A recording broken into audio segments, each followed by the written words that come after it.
18वां सवाल। ठीक है, कल 17 तक हुए थे, आज 18वां सवाल है। ठीक है, देखो एक आयत का क्षेत्रफल, एक आयत है उसका क्षेत्रफल दूसरे आयत के क्षेत्रफल के क्या है बराबर। एक आयत का क्षेत्रफल दूसरे आयत के क्षेत्रफल के क्या है बराबर है। ठीक है, अब दूसरे आयत की देखो लंबाई 11 मीटर अधिक है और चौड़ाई 6 मीटर कम है।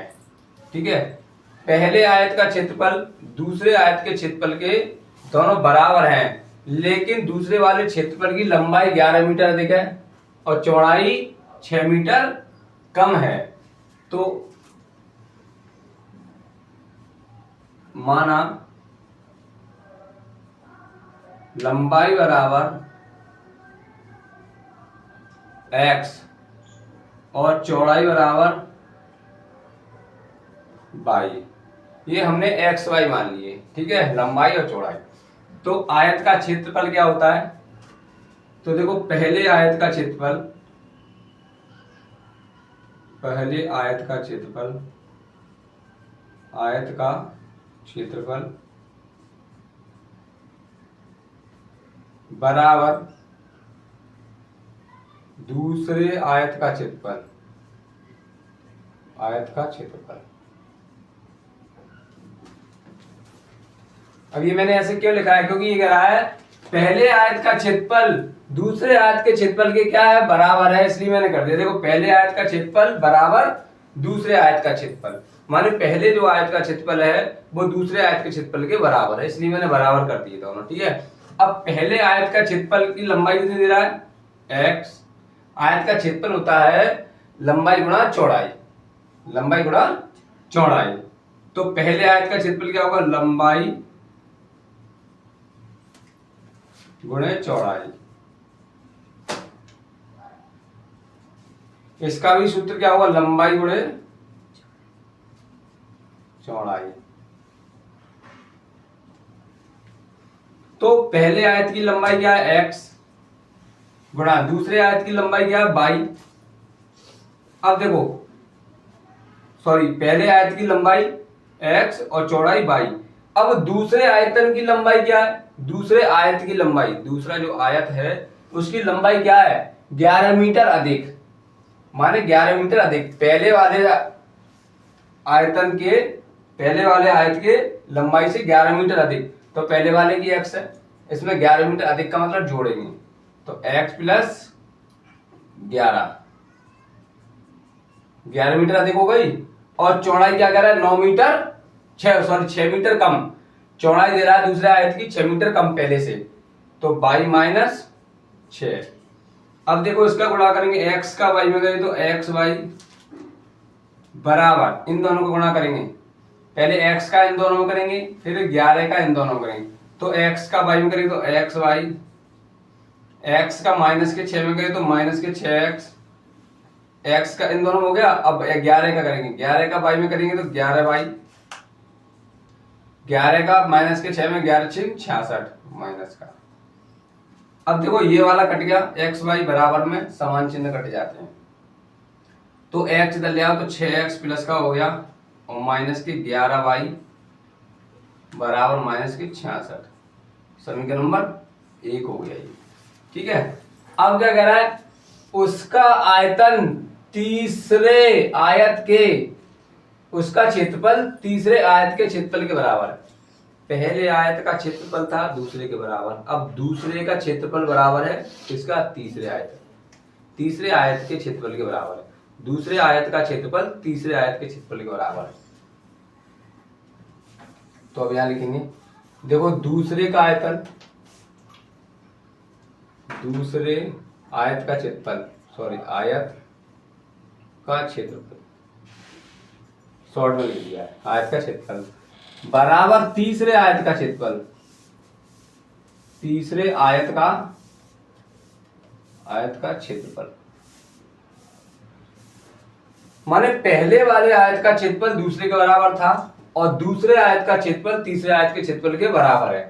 तो दूसरे आयत का क्षेत्रफल क्या था, ये था x प्लस 11 और बाई माइनस 6, ये था पहले आयत की लंबाई चौड़ाई ये थी, लंबाई ये थी और चौड़ाई ये थी। अब तीसरे आयत की लंबाई क्या है, चौड़ाई क्या है, क्या कह रहा है, देखो 22 मीटर अधिक है, किससे, पहले वाले से 22 मीटर अधिक क्या है, लंबाई, तो x प्लस 22, ठीक है, और चौड़ाई 9 मीटर कम है, तो बाई माइनस 9, ठीक है, गुणा करो, x का बाई में करेंगे x बाई, अब x का माइनस 6 में गए तो माइनस के 6x, 11 का बाई में करेंगे तो 11 बाई, और 11 छिंग माइनस के 66 बराबर, अब x का बाई में करेंगे तो x बाई, x का 9 में करेंगे तो माइनस के 9x, 22 का बाई में करेंगे तो प्लस के 22 बाई, और 22 निम्मा, देखो 2 निम 18 की 8, हासिल लगी 1, और 2 निम 18 और 1 19, 198, ठीक है।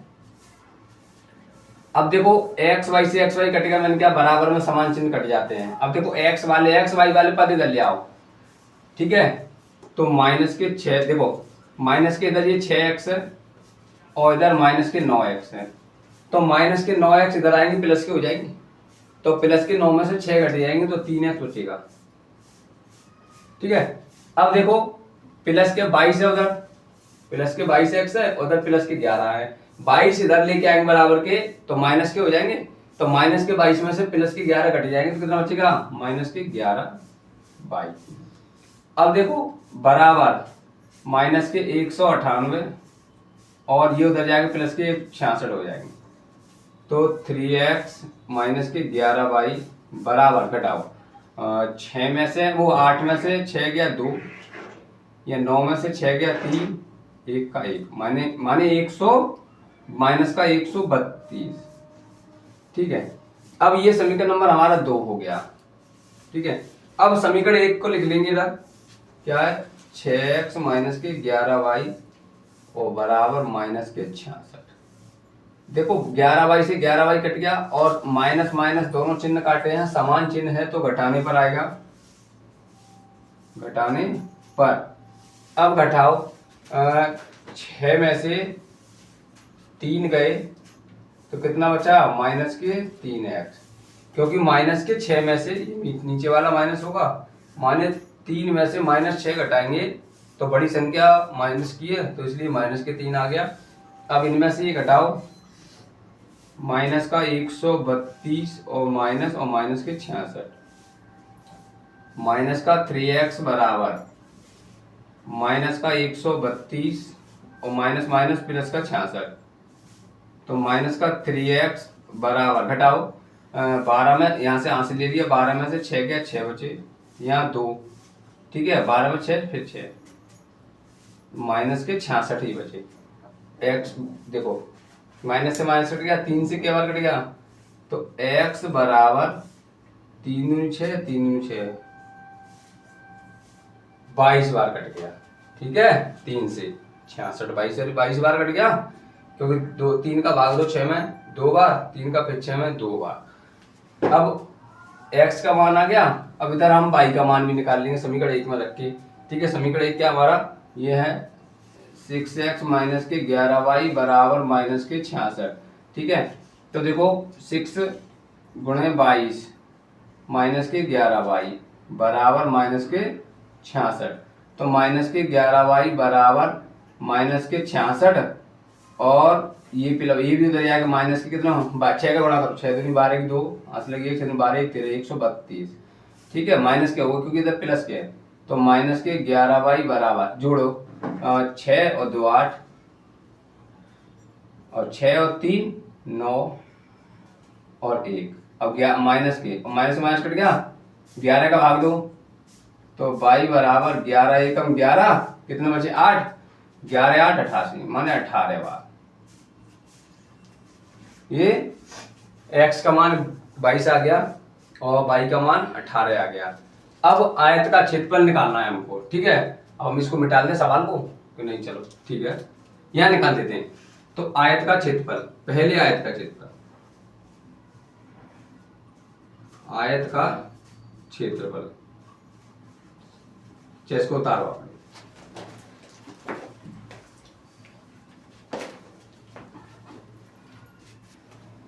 देखो लंबाई हमारी आई है 22 मीटर, ठीक है, चौड़ाई आई है हमारी 18 मीटर। तो आयत का क्षेत्रफल, आयत का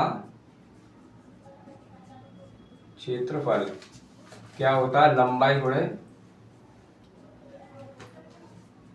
चौड़ाई। तो लंबाई कितनी है 22 गुणे चौड़ाई 18। अब गुणा करो, 18 का पारा 2 बार पढ़ो, 18 दूनी 36 की 6, यहां से लगी 3, फिर 18 का 2 बार 18 दूनी 36 और 3 कितना हो गया 39 मीटर। ये आ गया हमारा क्षेत्रफल, जो पहले आयत का क्षेत्रफल आया है। ठीक है, आंसर देख रहे हैं, ठीक है, आंसर भी हमारा सही है।